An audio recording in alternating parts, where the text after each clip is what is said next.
going on, guys? This is the Gators final report. I'm Dylan Denmark. You can catch me on Twitter at the Twitter handle right there at the bottom at Dylan_Denmark with a Gator victory over the Tennessee Volunteers. So the final score was 38-14.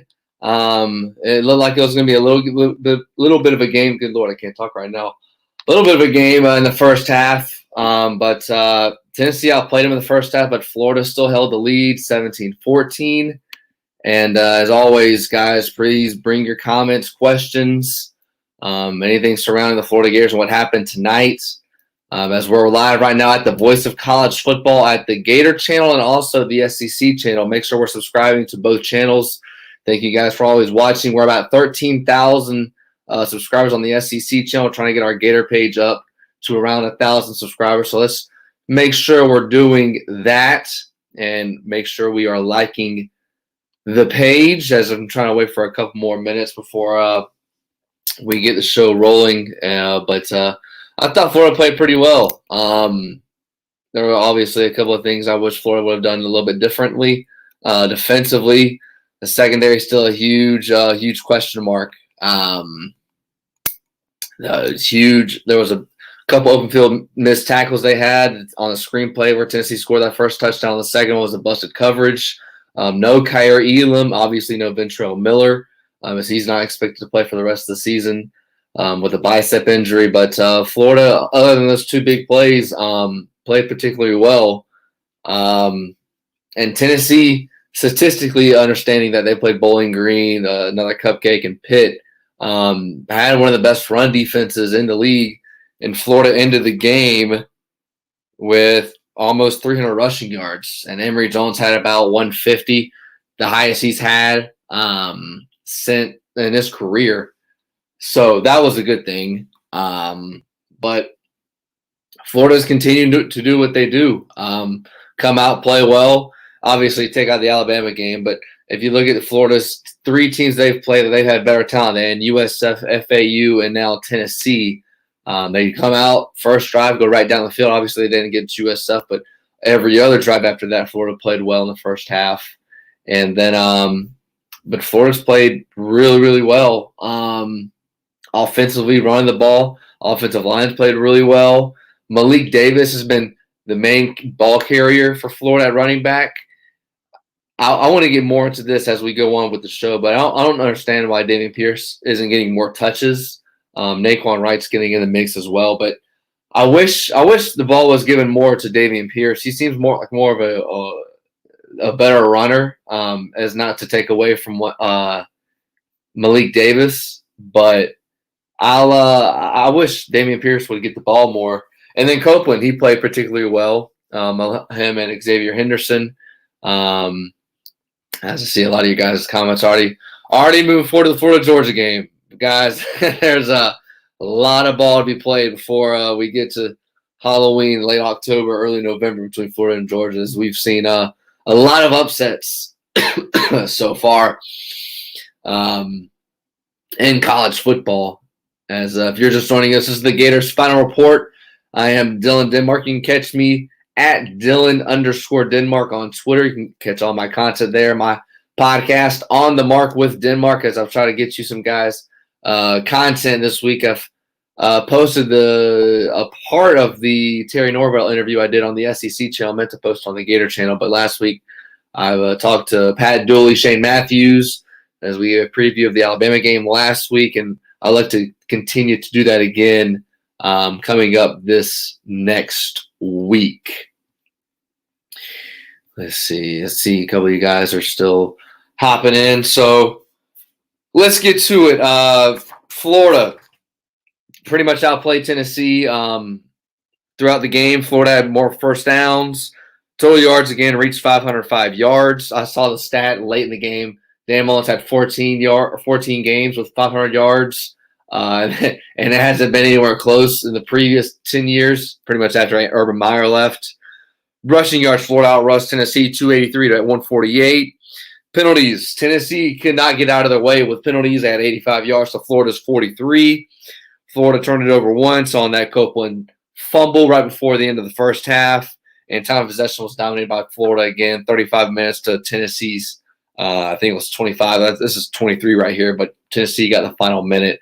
But Florida played really, really well. Obviously ran the ball effectively. Emory Jones had a career high in rushing yards, right at 150, I think it was. Let me pull up his final stat. I know it was at 140 at one point in time. He threw for 209, ran for 144 on 15 carries.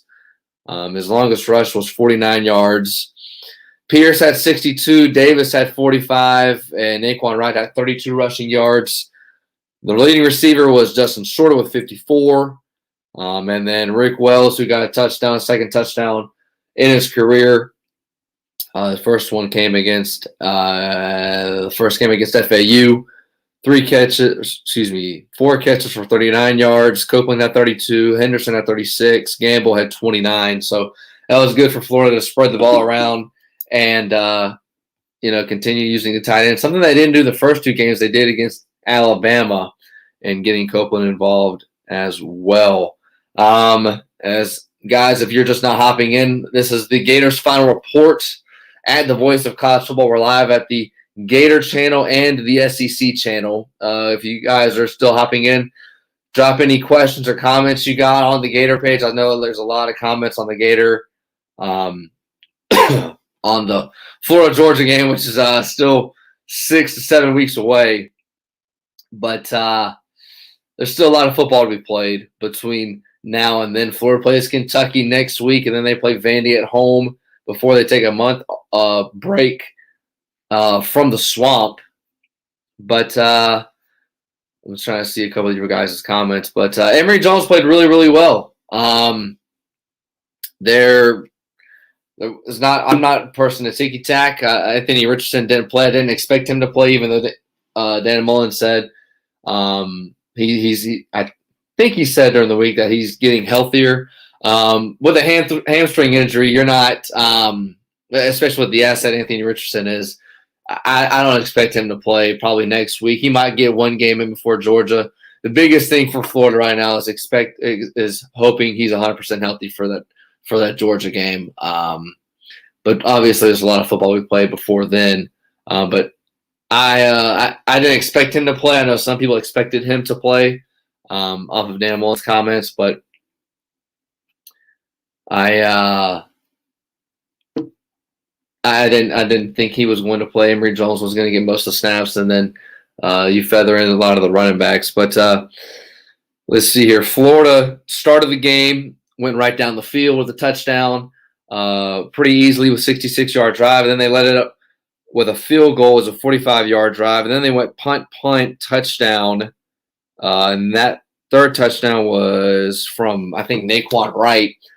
But Florida seems like the first 2 games, FAU, USF, they get out to a good start, and then they get to this part where they kind of sputter, whether it be a turnover, whether it be a 3-and-out and a punt. And again, too, I think Dan Mullen kind of knows that he can fill out his opponent, and then you saw what they did. Florida ran the ball a lot, and then what did they do the second half? They didn't ever throw over the top at all in the first half. What did they do? They went right over the top. They went to Copeland. They went to trying to think they went 2 deep plays. Let's see. One was a shorter, one was to Gamble, and then they did the double pass with Whittemore to Gamble, which was pretty cool to see. I think that was same play that Dan Mullen pulled out against Mississippi State when Kadarius Toney threw the ball. I forget who it was. In that game in his first season, 2018. But Florida went straight in the second half, dominated the third quarter, was 17-14. They quickly made it 31-14. Florida, the biggest thing, they covered the spread. Florida, it was 38-14. The spread was like right around 20 from what the last check I had.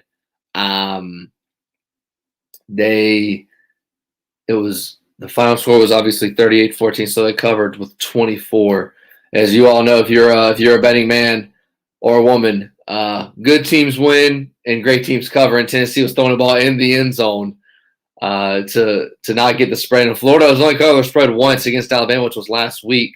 They didn't cover spread at all against USF or FAU. Guys, continue to drop your comments. Any questions or comments that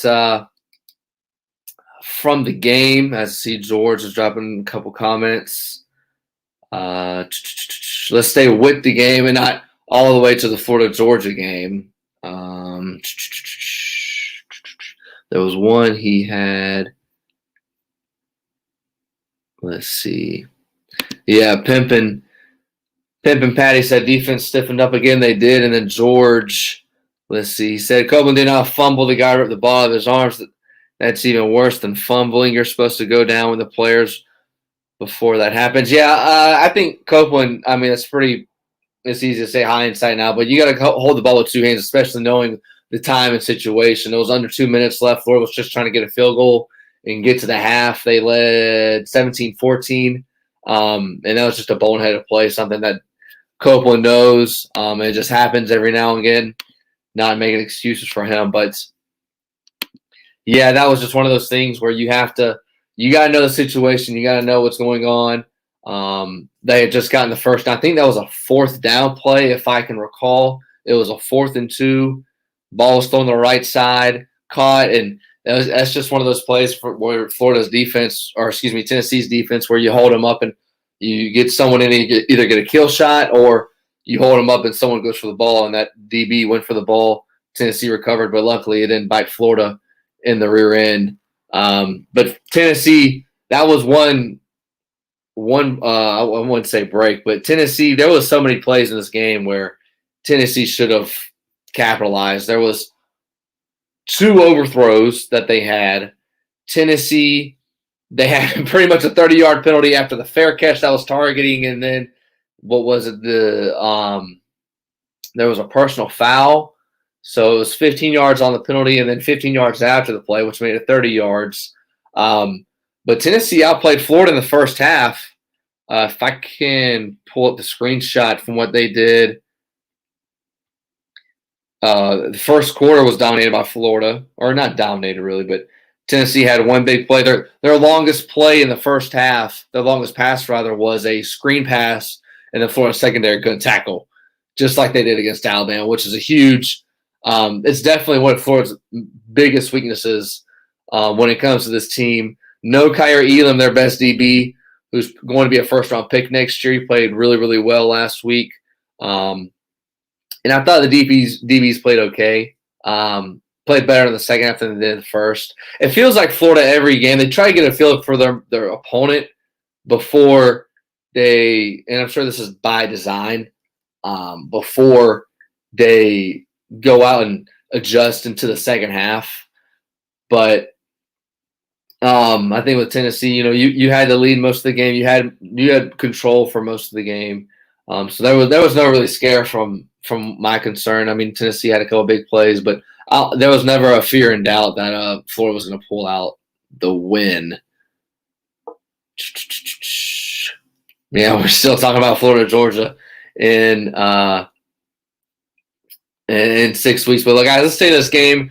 The biggest thing to me with this game and going forward, I understand that Florida uses a lot of tailbacks. You have Naquan Wright, you have Dameon Pierce, Malik Davis, who's been the main ball carrier, and then Alex Bowman and Lorenzo Lingard, I don't think played or got a carry in the box score. But I'm surprised why Dameon Pierce doesn't get more touches. I understand using Malik Davis in the backfield and using Dameon Pierce, but I don't understand why Dameon Pierce doesn't get the ball more. It seems like he's more of a tougher runner, especially in between the tackles. He's more of a thicker body.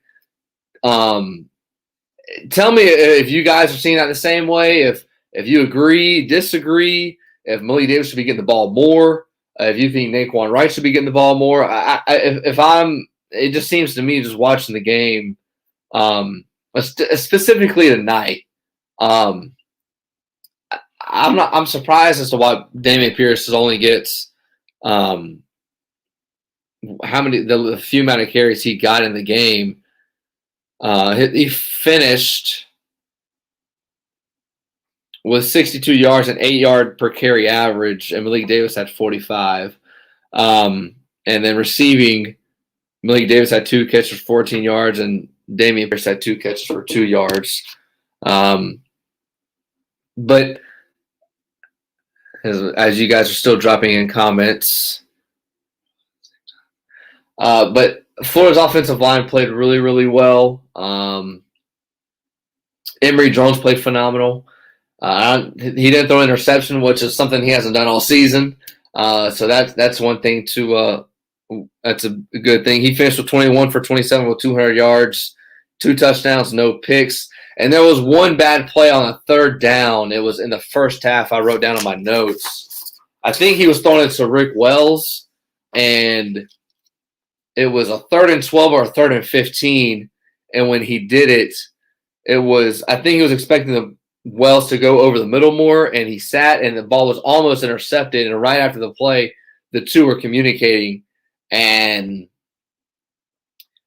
it seemed like they weren't on the same page, and usually the receiver's on the wrong side of things on that. So that was really the only thing, but I think that's more of the receiver on that end than Emory Jones. He wasn't faced under duress. I don't think Tennessee, if they had a sack, it was only a couple of them. But Florida, again, they took care of business. There was a lot of questions about a hangover. After the Alabama game, a lot of energy built into that game. It seemed like Florida fans and Gator Nation was built all on that game, and then you come so close and you worry about a hangover. Florida didn't have a hangover. Usually when there's a close game like that, you worry about the team coming out flat or the team not – there's another adjective I could use – not playing well. Florida, that wasn't an issue with Florida. Florida came out, they executed. They had a couple miscues on the secondary. It was a blown coverage that the DB just had his eyes on the quarterback and not the receiver for whatever reason. Missed tackles on a screen pass that took Tennessee to their first touchdown. The D-line played particularly well, getting after the quarterback multiple times in the backfield. Holding Tennessee to 148 rushing yards. Small had 59. Evans had 50. And the longest rush they had was 16 yards. So Florida's defense continues to play well against the run. Something first half Tennessee was able to run the ball a little bit. And Tennessee's tempo is a big thing that was coming into this game. That I think they were averaging like 18 yards a play, or excuse me, every 18 seconds they would average a play. And that kind of caught Florida off guard a couple of times, but Florida adjusted. No worries with that front. Hooker went 13 for 23 with 220 yards with 2 touchdowns. And Milton came in late, the Michigan transfer, I think it is, went 2 for 8 at the end for 54 yards. As I see a couple of you guys still dropping in comments, George and Pimpin' Patty. As this is the Gators' final report, I'm Dylan Denmark. As you can catch me at my Twitter handle at Dylan_Denmark. And let's make sure we're liking and subscribing to the channel. We're on the SEC channel and the Florida Gators channel at the Voice of College Football. We're at 13,000 subscribers on the SEC channel. We're trying to get our subscribers up on the Florida Gator page. We are, last I saw, right at over 300 subscribers. We're trying to get to 1,000. That's our goal by the end of the year. So if you guys could do that, me and Mark Rogers would appreciate it. But let's see. Florida comes out with a win, 38-14. Defensive front played well as they did last week. Held the run, even though Tennessee did have 150 yards. Alabama was held to 80 or 90. But Tennessee's tempo got to Florida sometimes. Something they haven't seen all year. But Florida fans were worried about a hangover. No hangover at all. It was 17-14 early, but Florida had control of the game. There's a difference between you having a hangover and and not playing well and coming out flat and still thinking about that Alabama game, that wasn't an issue. And I think the crowd had a big factor in that. It was sold out. It was announced yesterday. Didn't see many empty seats, which was a good thing because usually it's happened in the past when Florida loses a close game. The crowd isn't as good the following week, but I think with this being a night game, with this being a rivalry game, there's one more home game against Vandy in 2 weeks, and then Florida goes a long time without playing a home game. And I don't know about you guys, and tell me if you've been to a Gator game this season. I went to the first two against FAU and Alabama. It just feels different. I don't know if it's because we're coming out of COVID and we can get back to full capacity, but it feels like the energy, not only in the Swamp but all around college football, is different. I don't know if it's because we miss being in packed stadiums, or we miss being at tailgates, or miss or tired of staying at home, but it seems like there's a lot more energy, and I haven't seen, obviously, Florida State have a lot of empty seats, but that's obviously with the success of the team. But Florida, it seems like it's been a tough ticket to get to the games. I know there's a couple of people selling tickets last minute from a couple of places that I've seen, but the place was packed tonight. I don't know how much of a noise that played a factor tonight. Tennessee ended with like 80 yards and penalties, which is what Alabama had last week too. There was a lot of delay of games and false starts from Tennessee as they ended up with 85 yards and penalties. But I think one good thing for Tennessee too, this first year for Josh Heupel, and they played decent. They outplayed Florida in the first half. Statistically, 2 big plays. Florida misses it was a blown coverage that goes, 60, 70 yards, and then missed tackles, which continues to be Florida's biggest weakness. And Tennessee also couldn't get out of its own way with penalties, like I mentioned.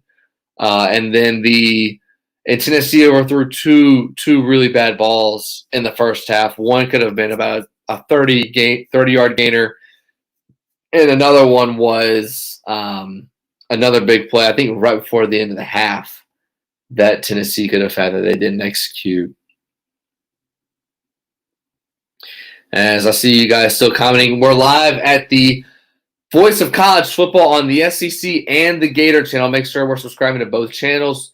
The SEC channel has 20 subscribers at 13,000. We're trying to get our Gator page up as I'm trying to get some shows out for you guys this week. I've interviewed Shane Matthews and Pat Dooley. That was mainly focusing on the Alabama game last week. I talked with Terry Norvell this week. He hosts a show, College Sports Today, on Facebook with Shane Matthews and Steve Spurrier. If you didn't see those interviews, check those interviews out. Let's see, as you guys are still dropping in comments. Yeah, and this isn't obviously this isn't, I know most of you guys don't know this already, but make sure you're checking out the other channels as well, as there's the post game for Alabama, Iowa, Michigan, Miami, a bunch of other teams. You can go add the Voice of College Football, click their page, click Mark Rogers' page, click featured. You can catch all the channels. There's a SEC wrap-up show that went on just before I did. And make sure you guys are checking out, liking, and subscribing to all of those channels. As I'm going to take a look at Twitter now and see what Dan Mullen said in his post-game coverage. If you can give me just a moment.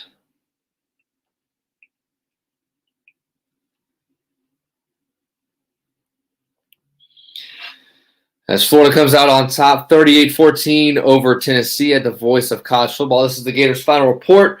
You can catch me on Twitter at Dylan_Denmark as I'm trying to weave through the Twitter messages, or I guess tweets rather, to see what Dan Mullen has said so far.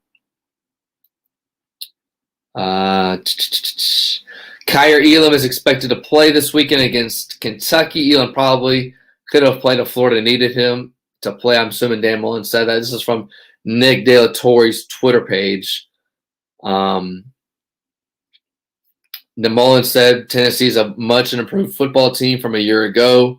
He said the defense played excellent. Quote, I thought Ty did a great job of getting the guys ready to play, missed tackles, and blown coverage on touchdowns. Mullen said, quote, you saw that Todd and his guys were able to make adjustments and pitch a shutout in the second half. And they did. That's I didn't even think about that. That's a good point. Obviously, you can't take it away, but 2 big plays, screen pass, missed tackles, and then the blown coverage. And then Tennessee was driving right before the end of the first half after that Copeland touchdown. But Florida's defense has gone miles. Obviously, it could have gone worse from what it was a year ago. But the defensive front has been the biggest difference. Dexter played really well today. Zachary Carter's been a force. I know he didn't get a lot of stats last week against Alabama, but he was a force in the interior, getting a lot of those double teams, making guys like Jeremiah Moon, who's moved to middle linebacker with Ventrell Miller out, and other guys, the defensive ends, getting pressure on the quarterback and doing a good job of stopping the run. Let's see here. This is Brian. Let's see. He said, offense looks solid, consistently putting together long drives. Those are backbreakers. We'll like to see more explosive plays to really blow out Tennessee defense is a bit concerning. Yeah, it's just for defensively, it's just the execution. I know a lot of people want to harp on Todd Grantham, but coaching, as I said, if you guys didn't watch the show last week after the Alabama game, coaching is 3 things. It's about alignment, assignment, and execution. Florida lined up mostly pretty well tonight. That was a big issue last year. They've solved that through 4 games. Assignment, and then executing. If Florida's not executing well, and it's hard. I mean, I don't know what practice is like for Florida. I know obviously practice is a lot different than what it used to be. It used to be very tense. I'm sure some people in here played high school football going through 2 days. There's none of that anymore. And tackling to the ground, but that's a big miscue from Florida. Open field tackles, and it's what killed Florida in the first quarter against Alabama, specifically in the back 7 in the secondary. Well, specifically on third down, Florida could have gotten off the field a couple of times in that first quarter, forcing Alabama to point or giving them a field goal, and they continued drives on the first down and scoring 3 touchdowns when they trailed 21-3, and the same thing tonight. Although it wasn't as bad. And offensively, I agree with you. Running the football, which is what Florida wanted to do coming into the season. Dan Mullen harped a lot on using 2 backs in the backfield. I didn't see a lot of that tonight. Malik Davis, it looks like he's the main ball carrier. Him and Dameon Pierce. I wish Dameon Pierce would get the ball a little bit more. He seems more of a physical runner, and you could use him more in between the tackles. And I'm not saying that Malik Davis should be playing significantly less. He's played well, but I wish Dameon Pierce would get the ball more. And the first half too, I wish Florida would go deep. And you could tell that was set up because right when they came out in the first half, they went deep to shorter. They threw one to Gamble, and then they threw the double pass and went boom, boom, boom, 6 plays to start the second half. And then Florida scored another touchdown in the third quarter, dominating that quarter, playing good defense. And Emory Jones played, I would say, efficient.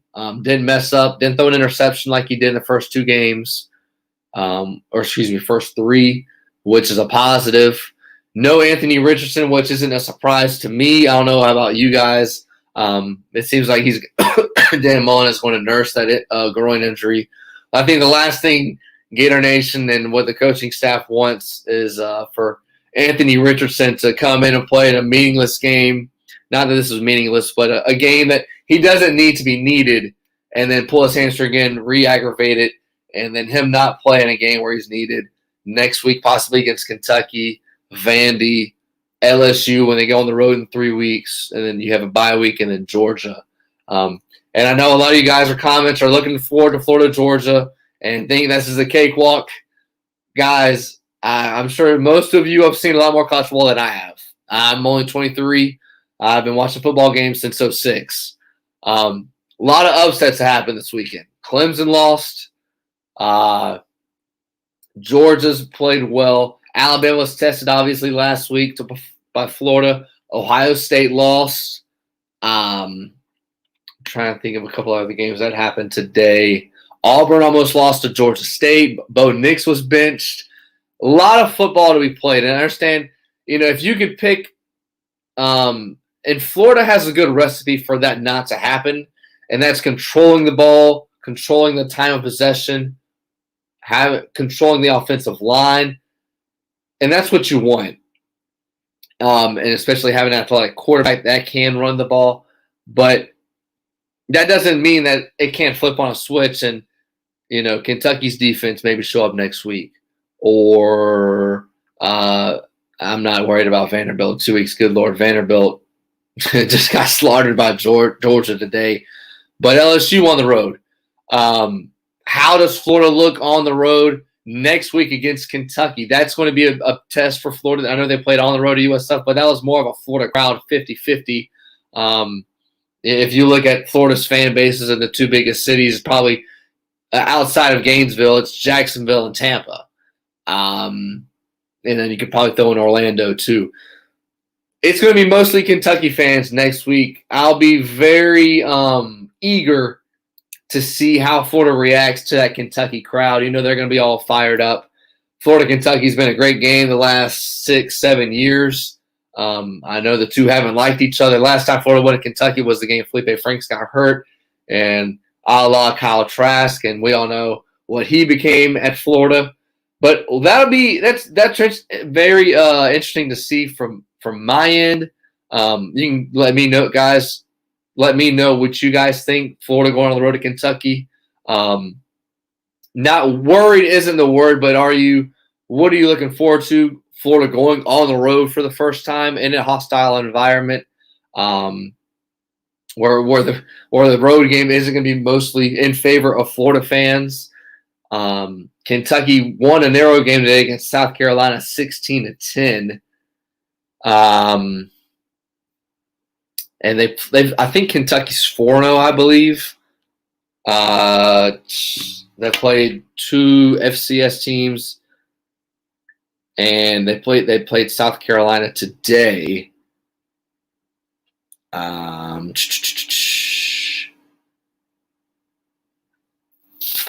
Give me 1 second. So Kentucky beat South Carolina today 16-10. Narrowly beat Chattanooga 28-23. They beat Missouri 35-28, and they beat Louisiana Monroe to start the year 45-10. Let me look at the Missouri game, because Missouri is probably the best offense Kentucky has played, and so they'll play Florida next week. But Missouri is more through the air with Bazelak. Bazelak threw for just under 300 yards. Missouri had right on 100 yards rushing. And then today, Kentucky against South Carolina only gave up right at 50 yards rushing. So that'll be intriguing. So it seems like 3 straight weeks, Florida. Alabama had a really good run defense. Florida passed the test running the ball against them. Tennessee was at the top of the SEC against the run, obviously, with the schedule they've played. Florida passed the test today, rushing for exactly just under 300 yards with 500 total. And then next week, Kentucky. And then Kentucky obviously is going to be a little different on the road, hostile environment. And I'm not really worried about Emory Jones so far, and not next week. It's more about the offensive line. There was a couple of injuries tonight. We'll see how that goes, what their update will be throughout the week. But you saw what the swamp has been like the last 2 weeks. Tennessee had 80 yards in penalties. Alabama had 80 yards in penalties, and that's from false starts. That's from delay of games. And There was a couple of bad snaps from Tennessee's Mays, the center, and that was a little bit more from him being hurt. But in one of those times, the bad snap, it was like low to the left of him, the quarterback. He had a man wide open in the middle of the field, but just missed him. I think that was in the second half, like third, might have been the fourth quarter. But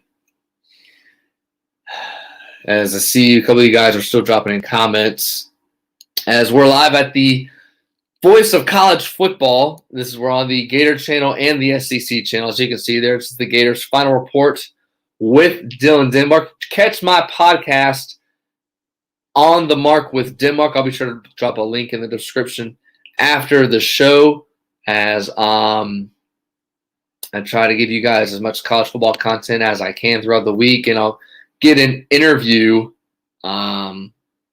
this week. I'm not sure who I'll try to get, but we'll try to get some content reviewing the Florida-Tennessee game after a nice victory today. Florida covers the spread. Big thing if you're a Vegas guy like myself. I don't bet my money, but I follow the lines. Vegas, those guys are – there's a reason why they have all the money out there, and it's because they know what they're doing. But Florida moves on to Kentucky. That'll be interesting to see how they are on the road. Emory Jones played really, really well today.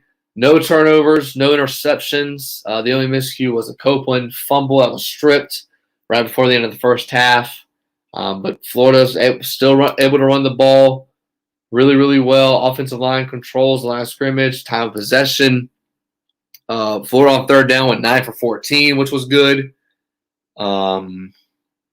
8 yards per pass, 7 yards per rush, and controlling the ball, which is what you want to see. As you guys are still dropping in comments, Swamp's the best atmosphere in college football. Certainly one of them. And it's been sold out I want to know this stat. It's sold out 2 weeks in a row. I don't think it's been like that for a long time. As it was announced yesterday, it was sold out. It was 90,000 last week. I'm assuming it was 90,000 today. I didn't see a final number. As I'm looking through you guys' comments,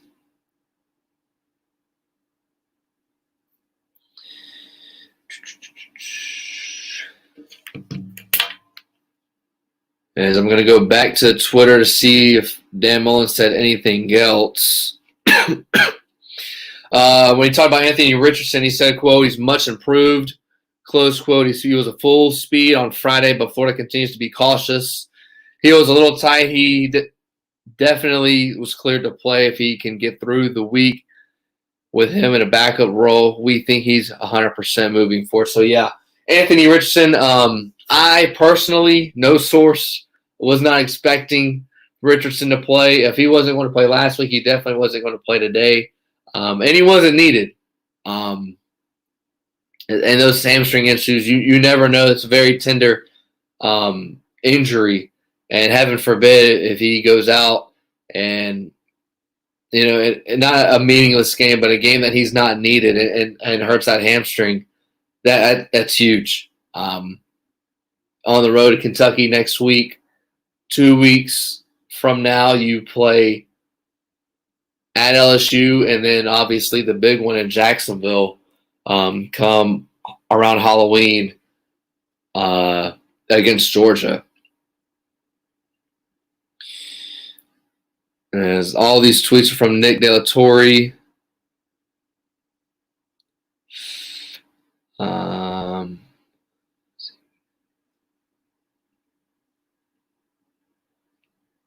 Diabate said, he said on Tennessee, quote, "We didn't think they had the ability to drive the ball on us.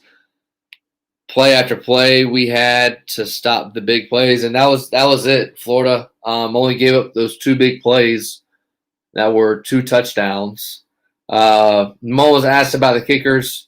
He wouldn't say Chrisman got the nod because of Howard's missed PAT last week. Just said Chrisman had a good week of practice. And that was interesting last week. Chrisman has been on the team since 2019. and didn't get much. Howard is the walk-on from Jacksonville. Howard was the one that missed the extra point last week against Alabama. I'm not really looking too much into the tea leaves, but Howard did not, from what I saw, get any kicks. And Chrisman got the nod today. But if you're just now joining us, Kyrie Elam is expected to play next weekend against Kentucky. Secondary they played okay. They had one miscue. That was a big bust where Tennessee scored their second touchdown. And then obviously the open field tackling was was not good either. But defensive line was able to get after it like they've been able to the first 3 weeks.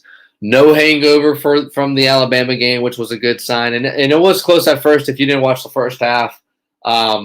Usually a hangover is you come out flat, not executing on your blocks up front, missing assignments. And Florida didn't have that. Other than the two big plays that Tennessee had, Florida controlled the tempo and had Copeland not fumbled the ball at the end of the first half.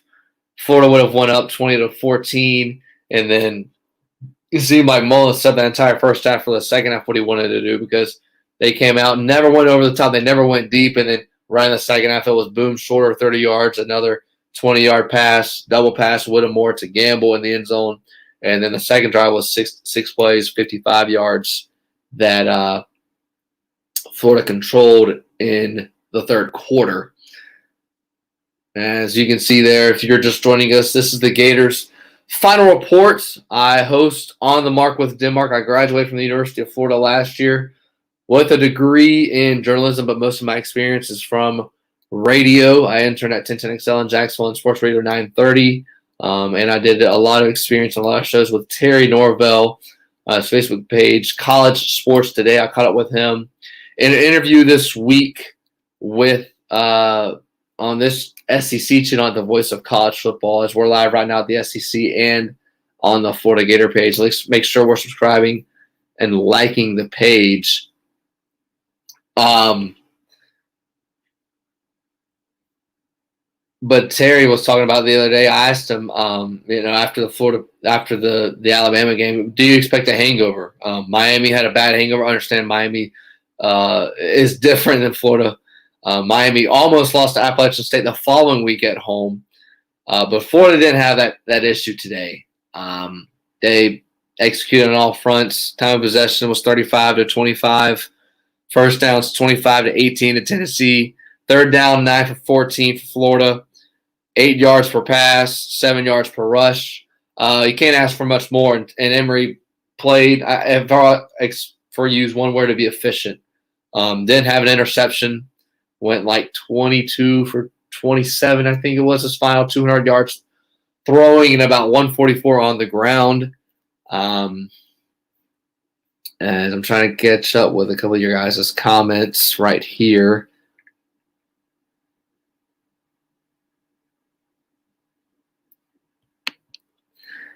As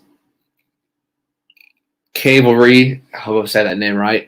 My opinion stays the same from last week. We need to improve defense, and we need to play AR-15. Only thing extra I've noticed is we got to eliminate the slow starts. Florida didn't really start slow today. They started 10-0, and then what was it? They were stopped from excuse me. I don't think it was a turnover on downs, but they've done that. Yeah, they punted. So they went. So their first half, they went touchdown, 66-yard drive, field goal, 3 and out on a punt, touchdown. That went 60 yards. That was Naquan Wright's run, and then fumble.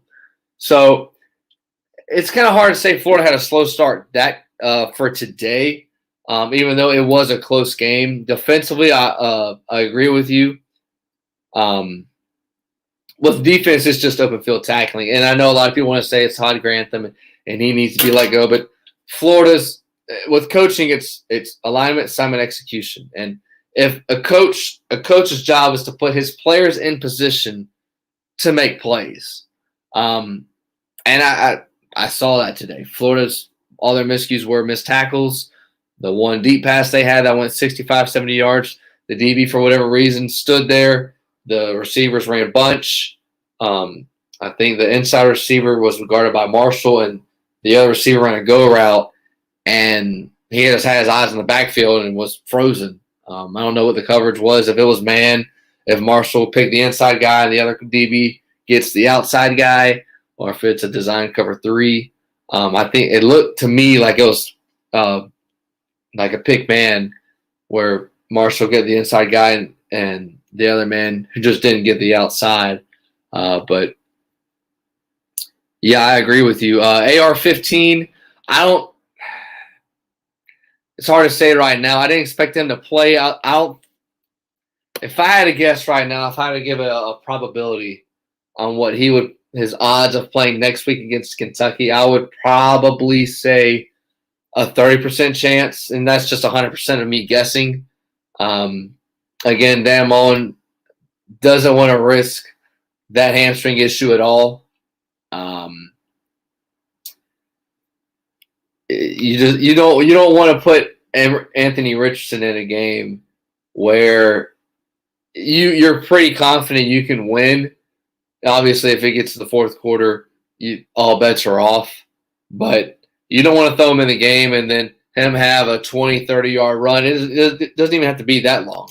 And then him pull his hammy, and then he's out for another length of period of time. But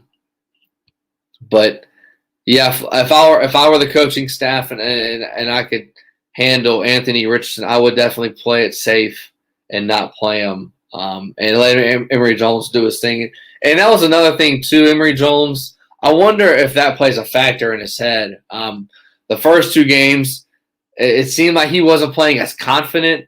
And last week against Alabama, played confident. Tonight, he played really well, efficient, confident. And I wonder if that has to play a factor with him knowing Anthony Richardson has that injury and him knowing that, okay, if I mess up, well, Anthony Richardson's about to get in. Because you saw the first 2 games, it was Jones the first 2 drives and then Richardson that third drive. And then they went Jones again for the drive after that, maybe 2, and then back to Richardson. I wonder if that plays a factor in his head, knowing that Richardson's going to stay on the sideline, and it's all his playbook, that he's going to stay in and be the guy no matter what. I wonder if that plays a factor, and then going into next week against Kentucky 4-0, that game will be, I think it's a night game. It's either 6 or 7. I don't think it's final yet. It'll be on SEC Network or ESPN. I want to see what Emory Jones is like on the road, a true road test. He got a couple of plays against LSU 2 years ago. 2 weeks ago it was USF, but that was more of a Florida crowd than a USF crowd. And going on the road to Kentucky, it's been a great game and a great series for the last 5-6 years. And we'll see how it goes. Last year it was a blowout, COVID year. Florida dominated on the outside. Kyle Pitts dominated last year. But 2 years ago, most people remember Felipe Franks goes down. Kyle Trask comes in, and Trask becomes what he is known at Florida now from that moment. But yeah, I think it's going to be, if Florida can take care of business and do what they've done the first 4 games, that Kentucky shouldn't be any issue. Kentucky beat South Carolina, which is South Carolina would probably take 6-6. If you're a South Carolina fan, in their first year, Shane Beamer, they would probably take that. They only beat them 16-10. They beat Tennessee Chattanooga by 5 last week, and they played Louisiana Monroe the first game 45-10. So, and Kentucky's played against the run well, like Tennessee and like Alabama. Florida ran the ball really well. So another matchup that'll be interesting to see come next week.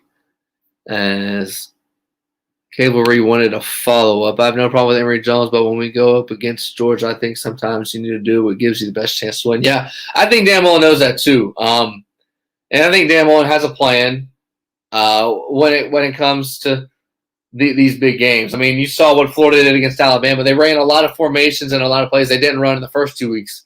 Dan Mullen said he kept it very vanilla. And there's no need to throw the kitchen sink against USF and FAU. And I think you're going to see a lot of that. You saw it today. They didn't really show much. They did the double pass tonight. But, Florida, Dan Mullen is a great coach at in-game adjustments and also game planning. And I'm pretty sure that plays in his mind too, knowing, okay, Anthony Richardson, if I don't play him these couple of weeks, I don't want to show him a lot because, well, that's more film that LSU is going to get, that Georgia is going to get, and so on and so forth. And there's no need to play Anthony Richardson tonight. I wouldn't have played him with a hamstring issue. I wouldn't play him this weekend if I needed to. I definitely wouldn't play him against Vandy at all. But then LSU, he should be 100% healthy come that time. But we'll see. Dan Mullen said today after the game in the press conference that he's 100%. And if he was needed today, he could have played. But again, if he didn't need to play, you don't play with snakes. If it's a hamstring injury, it's very tender. You don't mess with it. Yeah, first half started out 10-0, and then it was then we had another touchdown, but then there was 2 punts, and then Copeland stripped right before the end of the first half. Yeah, I believe in Brendan right here. I agree with him. If Anthony is play Anthony, if ER is playing bad, we're going to need both quarterbacks healthy for Georgia. That's exactly right. When I talked to Pat Dooley last week, previewing the Alabama game, he thought we needed both quarterbacks to play. And I think, obviously, it's hindsight. The game would have been a lot different if Anthony Richardson was 100% healthy and he could have played against Alabama. Alabama went mostly man-to-man on the outside, running a cover one under, which means you have your 4-man line. Your DBs have guys on the outside covering receivers. And then you basically get that one-on-one matchup between the middle linebacker and the quarterback, Emory Jones. And when that happens, it's one-on-one, and it forces the quarterback to run, which Florida did most of the time. And it played well. And there was a lot of times in that game. There was about 3 or 4 runs in particular where Florida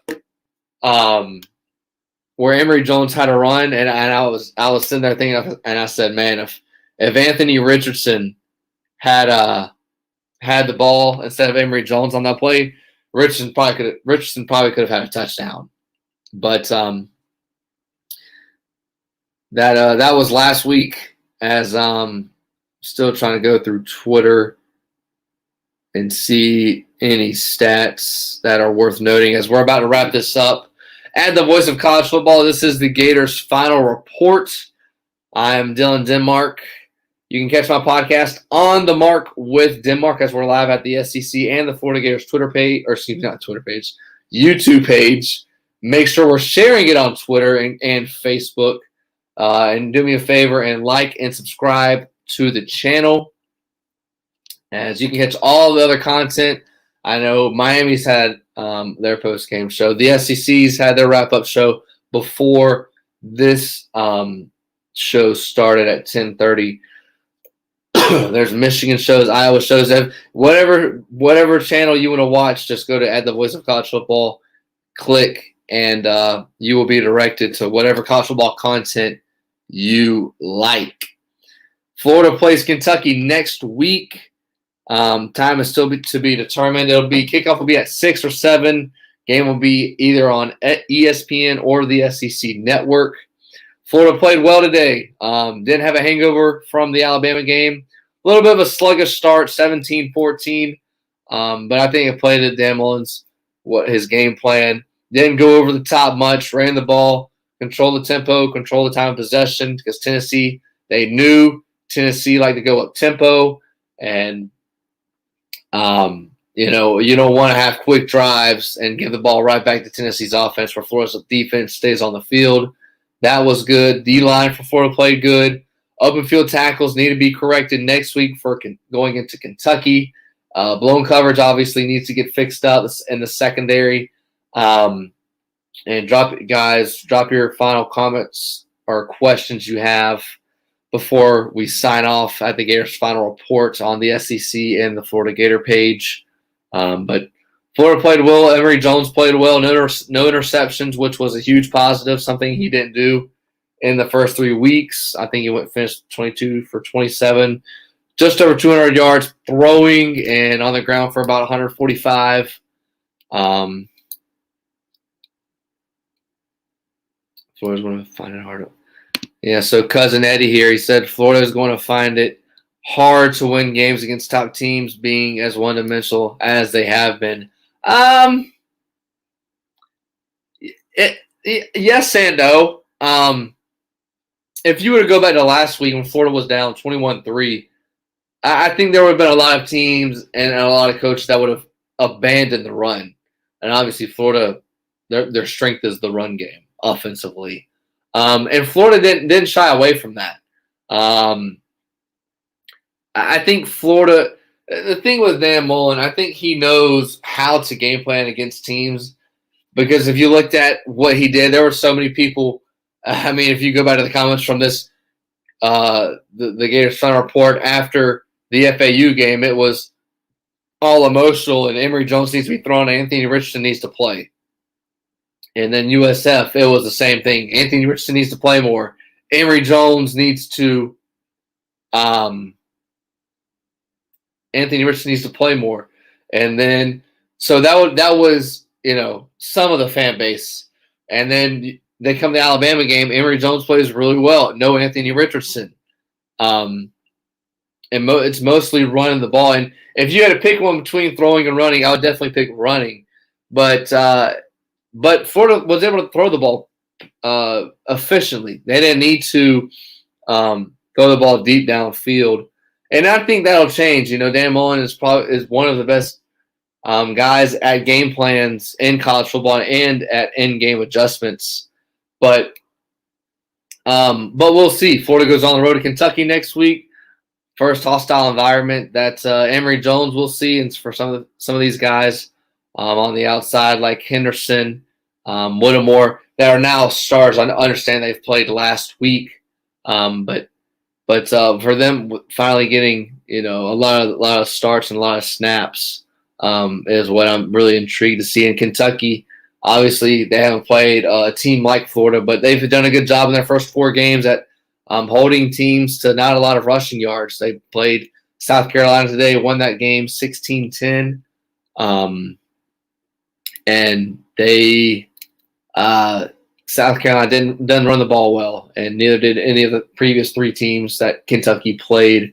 Understanding that a couple of them were Tennessee, Chattanooga, and Louisiana Monroe.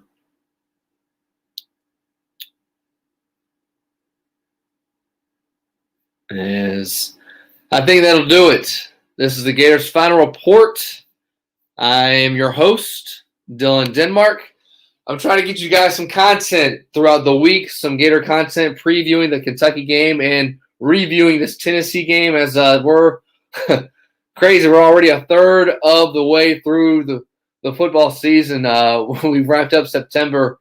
We wait, I don't know about you guys, but guys like me, we wait all year long for this. And unfortunately, we're already through the month of September, 4 games in and 8 more to go. Florida will play at Kentucky next week. Kickoff still to be determined. It'll be at 6 or 7. Either way, go to this page. Make sure we subscribe to the Gator page at the Gators Final Report. Like and subscribe.